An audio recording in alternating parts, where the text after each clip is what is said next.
How to add adjustments to color grading in DaVinci Resolve. First of all, open your project and go to the color workspace where all the color grading happens. Here you will see your clips and the different nodes which allow you to make changes without affecting the original footage directly. Next, create a new node by right-clicking in the node panel and selecting Add Serial Node. This node will be used specifically for your adjustment, keeping your workflow organized and flexible.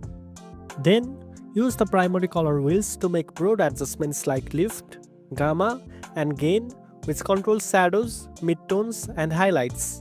Adjusting this carefully can drastically improve your image mood and contrast.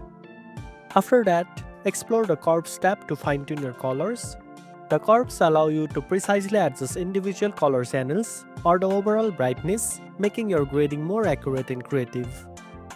Also, you can use the qualifier tool to isolate specific colors or ranges and tweak them without affecting other parts of the image. This is useful for enhancing skies, skin tones, or any particular color in your shot.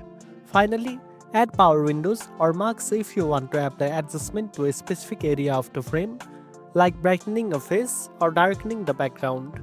Remember to check your scopes throughout the process to ensure your color grading stays balanced and within broadcast safe limits. And that's it. Now you know how to add adjustments to color grading in DaVinci Resolve. If you found this video helpful, don't forget to like, share, and subscribe for more tech tips. Thanks for watching, and I'll see you in the next one.